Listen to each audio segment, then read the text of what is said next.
শহীদ কারা? কোরআন আমাদেরকে জানিয়েছে আনা আমাল্লাহু আলাইহিম মিনান নাবিয়িন ও সিদ্দিকিন ওয়া শুহাদা ওয়াস সালিহিন। শহীদ দুই প্রকার, একটা হচ্ছে শাহিদুদ দুনিয়া ওয়াল আখিরা, আর একটা হচ্ছে শাহিদুল আখিরা।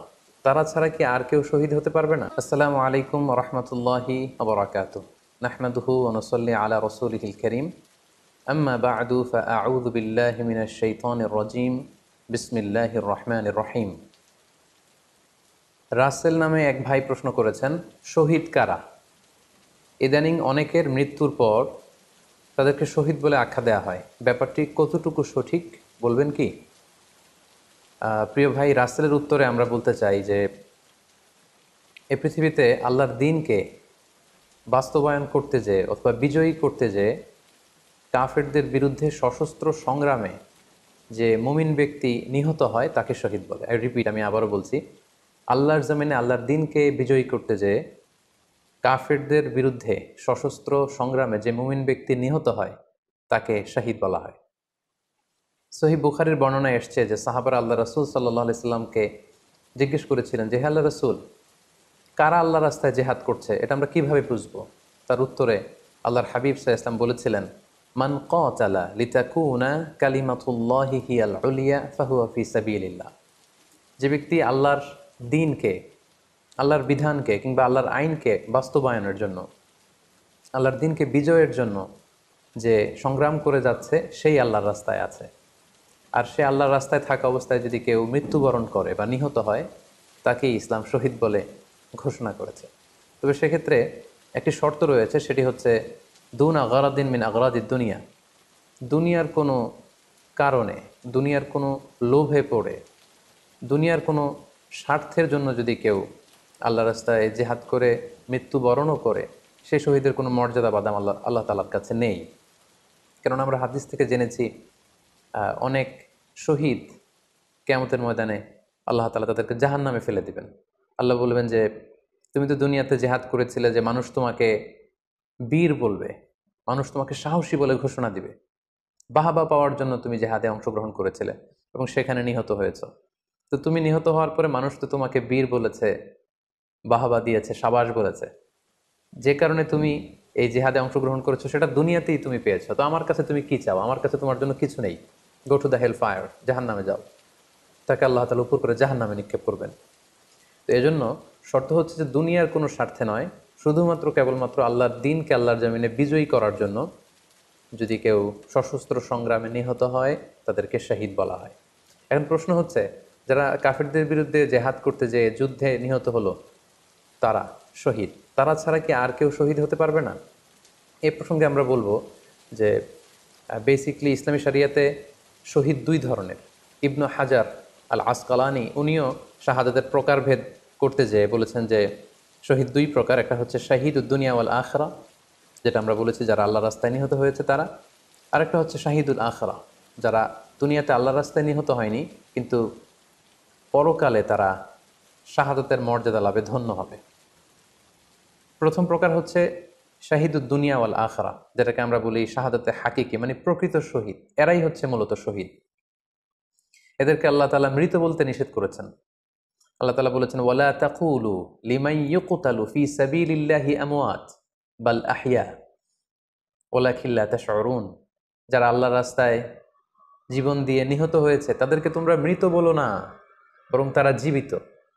অন্য এক আয়াতে এসেছে বাল আহিয়াউন ইনদা রাব্বিহিম ইউরযাকুন, তারা জীবিত এবং আল্লাহর কাছে তারা রিজিক প্রাপ্ত, আল্লাহ তাআলার পক্ষ থেকে তারা রিজিক প্রাপ্ত। তাদের মর্যাদা আল্লাহ তাআলার কাছে এত বেশি যে তাদেরকে নিহত হওয়ার পরে কোনো জানাজার আগে গোসল দিতে হয় না, তাদের রক্তাক্ত দেহটাকেই সরাসরি জানাজার পরে দাফন করে দিতে হয়। কেননা সেই ঝরঝরে রক্ত নিয়ে তারা সেদিন কিয়ামতের দিবসে আল্লাহ তাআলার দরবারে তারা হাজির হয়ে যাবে। এবং আমরা যদি কোরআনের দিকে তাকাই, কোরআন আমাদেরকে জানিয়েছে আনা আমাল্লাহু আলাইহিম মিনান নাবিয়িন ওয়াস সিদ্দিকিন ওয়াশ শুহাদা ওয়াস সালিহিন, মানে সবচেয়ে শ্রেষ্ঠ তাবাকা বা দারাজা হচ্ছে নবীদের দারাজা, নবীদের পরে হচ্ছে সিদ্দিকিনদের দারাজা, এবং সিদ্দিকিনদের পরেই যাদের মর্যাদা আল্লাহ তাআলার কাছে সবচাইতে বেশি তারা হচ্ছে শুহাদা। এজন্য প্রতিটি মুমিনের জীবনের আকাঙ্ক্ষা বা তামান্না থাকা উচিত তারা যেন শাহাদাতের মৃত্যু আল্লাহ তাআলার কাছে কামনা করে। এবং আমরা যদি সাহাবাদের জীবনের দিকে তাকাই তাহলে দেখবো ওনারা সবসময় আল্লাহ তাআলার কাছে শাহাদাতের মৃত্যু কামনা করতেন। সাইয়েদনা ওমরে ফারুক রাদিয়াল্লাহু তাআলা আনহু আল্লাহ তাআলার কাছে সবসময় শাহাদাতের মৃত্যু চাইতেন। সহিহ বুখারীর বর্ণনায় এসছে, ওমরে ফারুক রাদিয়াল্লাহু তাআলা আনহু দোয়া করতেন আর বলতেন, আল্লাহুম্মা রযুকনি শাহাদাতান ফি সাবিলিক ওয়াজআল মাউতি ফি বালাদি রাসূলিক। মানে হে আল্লাহ, আপনি আমাকে শাহাদাতের মৃত্যু নসিব করুন এবং আপনার প্রিয় হাবিবের এই শহর মদিনা শহরে আমার মৃত্যু আপনি নসিব করুন। এবং আমরা যদি ওমরে ফারুকের জীবনের দিকে তাকাই তাহলে আমরা দেখব যে উনি শহীদী মৃত্যু লাভ করেছিলেন। একজন অ্যাসাসিনেটরের মাধ্যমে আত্মাইর আঘাতে তিনি শহীদ হয়েছিলেন এবং আল্লাহ রাসূল সাল্লাল্লাহু আলাইহি ওয়াসাল্লামের পাশে আবু বকর রাদিয়াল্লাহু তাআলা আনহুর কবর, তার পাশেই কিন্তু ওমরে ফারুকের কবর। তার মানে মদিনাতেই তিনি আল্লাহ রাসূল সাল্লাল্লাহু আলাইহি ওয়াসাল্লামের পাশে মৃত্যুবরণের পরে শোয়ার সৌভাগ্য তিনি অর্জন করেছেন। তাহলে এই আলোচনা থেকে আমরা বুঝলাম যে প্রকৃত শহীদ হচ্ছে যারা আল্লাহর রাস্তায় নিহত হয় এবং এর মর্যাদা আল্লাহ তাআলার কাছে অনেক বেশি। কিন্তু এই শাহাদাতে হাকিকি বা প্রকৃত শহীদ ছাড়াও আরও অনেক মৃত ব্যক্তিকে আল্লাহ রাসূল সাল্লাল্লাহু আলাইহি ওয়াসাল্লাম শহীদি মৃত্যুর সুসংবাদ দিয়েছেন। তারা জেহাদে অংশগ্রহণ করেনি, তারা কাফিরদের আঘাতে নিহত হয়নি, তারা প্রকৃত শহীদ নয়, কিন্তু কিয়ামতের দিন তারা শাহাদাতের মর্যাদা লাভ করবে। তারা কারা? এ ব্যাপারে আমরা সহিহ মুসলিমের একটি হাদিস এখানে উল্লেখ করতে চাই, যেখানে আল্লাহ রাসূল সাল্লাল্লাহু আলাইহি ওয়াসাল্লাম সাহাবাদেরকে জিজ্ঞেস করেছেন, মা তা'উদ্দুনা শাহিদা ফীকুম, ওহে সাহাবারা তোমরা কাদেরকে শহীদ বলে মনে করো? সাহাবারা বললেন, যারা আল্লাহর রাস্তায় নিহত হয় তারা শহীদ। তখন আল্লাহ রাসূল সাল্লাল্লাহু আলাইহি ওয়াসাল্লাম বললেন, ইন্না শুহাদা উম্মতি ইদান লাকালিল, এরকম হলে তো আমার উম্মতের মধ্যে শহীদদের সংখ্যা একেবারে কম। যারা জেহাদের সুযোগ পাবে না, জেহাদের ময়দানে কাফিরদের বিরুদ্ধে সশস্ত্র সংগ্রাম করে যারা নিহত হওয়ার সুযোগ পাবে না, তাহলে তো তারা শহীদ হতে পারবে না। সাহাবারা এই কথা শুনে বললেন, ইয়া রাসূলুল্লাহ, তাহলে কারা শহীদ আপনি বলেন। তখন আল্লাহ রাসূল সাল্লাল্লাহু আলাইহি ওয়াসাল্লাম বললেন যে যারা আল্লাহর রাস্তায় নিহত হয় তারা তো শহীদ বটেই, পাশাপাশি ওমান মাতা ফি তাউনি ফাহুয়া শাহীদ, মহামারীতে যারা মারা যায় তারাও কিন্তু শহীদ। প্লেগ রোগে বা মহামারীতে, এই যে করোনা ভাইরাসের সময় যারা ঈমানের সাথে ইন্তেকাল করেছে তাদেরকেও আল্লাহ তাআলা শাহাদাতের মর্যাদা দান করবেন। ওমান মাতা ফিল বাতনি ফাহুয়া শাহীদ, পেটের পীড়ায়, পেটের কোনো রোগে যদি কেউ আক্রান্ত হয়ে মারা যায় সে কিয়ামতের দিন শাহাদাতের মর্যাদা লাভ করবে। ওয়াল গরিকু শাহীদ, পানিতে ডুবে যদি কেউ মারা যায় সেও শাহীদ। এভাবে অন্যান্য আরও অনেক হাদিসে, কোনো হাদিসে 5 জন, কোনো হাদিসে 7 জন, কোনো হাদিসে আরও বেশি, এভাবে আরও অনেক ব্যক্তিকে আল্লাহ রাসূল সাল্লাল্লাহু আলাইহি ওয়াসাল্লাম শাহাদাতের মর্যাদা লাভে তারা কিয়ামতের দিন ধন্য হবে এই মর্মে তিনি আমাদেরকে জানিয়েছেন।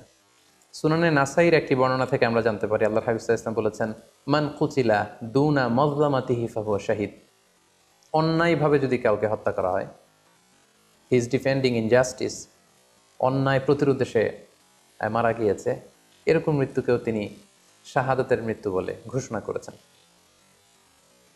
সুনানে তিরমিজির আরেকটি বর্ণনায় আল্লাহ রাসূল সাল্লাল্লাহু আলাইহি ওয়াসাল্লাম আরও কিছু ব্যক্তিকে শহীদ বলে ঘোষণা করেছেন। যেমন তিনি বলেছেন, মান কুতিলা দুনা দীনিহি ফাহুয়া শাহীদ, কেউ তার দিনকে হেফাজত করতে যেয়ে যদি মৃত্যুবরণ করে সে শহীদ। ওমান কুতিলা দুনা দামিহি ফাহুয়া শাহীদ, নিজের রক্ত বাঁচাতে যেয়ে যদি কেউ মৃত্যুবরণ করে শহীদ। তার সম্পদ বাঁচাতে যেয়ে যদি মৃত্যুবরণ করে সে শহীদ। তার ফ্যামিলিকে সেভ করতে যেয়ে কেউ যদি মৃত্যুবরণ করে সেও শহীদ। তার সম্মান, ইজ্জত, তার স্ট্যাটাসকে বাঁচাতে যেয়ে যদি কেউ মৃত্যুবরণ করে সেও শহীদ। আরেক বর্ণনায় আমরা জানতে পারছি আল্লাহ রাসূল সাল্লাল্লাহু আলাইহি ওয়াসাল্লাম বলেছেন, ওয়াসাহিবুল হাদমি ফাহুয়া শাহীদ, অর্থাৎ ধ্বংসস্তূপের নিচে চাপা পড়ে যদি কেউ মারা যায় বা কোনো দেয়ালের নিচে চাপা পড়ে যদি কেউ মারা যায় সে শহীদ। ওয়াসাহিবু যাতিল জানবি শাহীদ, অর্থাৎ ফুসফুসের কোনো রোগে, লেটসে লাং ক্যান্সারে যদি কেউ মারা যায়, ফুসফুসের কোনো ভয়ানক রোগে যদি কেউ মারা যায় সে শাহীদ, শহীদের মর্যাদা পাবে। আল হারিকু শাহীদ, আগুনে পড়ে যদি কেউ মারা যায় সেও শহীদ। ওয়াল মারআতু তামুতু বিজুমঈন শাহীদ, বাচ্চা পেটে ধারণ করেছে, অর্থাৎ গর্ভবতী মা যদি এই প্রেগনেন্সির কারণে কিংবা বেবি ডেলিভারি করতে যেয়ে যদি মারা যায় সেও কিন্তু শহীদদের কাতারে দাঁড়াবে।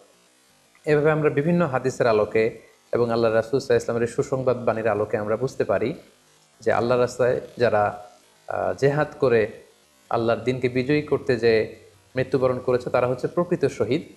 তাদের মর্যাদা আল্লাহ তাআলার দরবারে অনেক অনেক বেশি। কিন্তু এই শহীদ ছাড়াও আরও অনেক ধরনের মৃত্যুকে আল্লাহর হাবিব সাল্লাল্লাহু আলাইহি ওয়াসাল্লাম শাহাদাতের মৃত্যুর সাথে ঘোষণা করেছেন। সো যারা জেহাদে মারা গেল তারাই শহীদ, বাকিদেরকে শহীদ বলা যাবে না, এই কথাটি ঠিক নয়। বরং আল্লাহ রাসূল সাল্লাল্লাহু আলাইহি ওয়াসাল্লাম নিজেই চেয়েছেন, তিনি বলেছেন যে তোমরা যদি শুধু এই এক শ্রেণীকে শহীদ বলো তাহলে তো আমার উম্মতের মধ্যে শহীদের সংখ্যা একেবারে কম। আর আমি চাই আমার উম্মতের মধ্যে থেকে অনেক সংখ্যক লোক এই শাহাদাতের দারাজা, এই মর্তবা, এই মর্যাদা লাভ করে ধন্য হোক।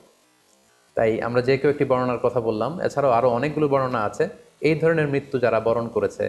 লেটসে পানিতে ডুবে, আগুনে পুড়ে, পেটের পীড়ায়, নিজের সম্পদ বাঁচাতে যেয়ে, অন্যায়ের প্রতিরোধ করতে যেয়ে, সন্তান ভূমিষ্ঠ করতে যেয়ে, এরকম যত ধরনের মৃত্যু রয়েছে এ ধরনের মৃত্যুকে আল্লাহ রাসূল সাল্লাল্লাহু আলাইহি ওয়াসাল্লাম শহীদি মৃত্যু বলেছেন। এবং কিয়ামত দিবসে এই সমস্ত লোকেরাও তারা শাহাদাতের মর্যাদা লাভে ধন্য হবে ইনশাআল্লাহ। আশা করি প্রশ্নের উত্তর আপনি পেয়েছেন। আল্লাহ তাআলা আমাদের সবাইকে সঠিকভাবে ইসলাম জানার, বুঝার এবং সে অনুযায়ী মানার তৌফিক দান করুক। হাযা মা ইনদি ওয়াল ইলমু ইনদাল্লাহ আলাইহি তাওয়াক্কালতু ওয়া ইলাইহি উনীব। ওয়াসসালামু আলাইকুম ওয়া রাহমাতুল্লাহি ওয়া বারাকাতুহু।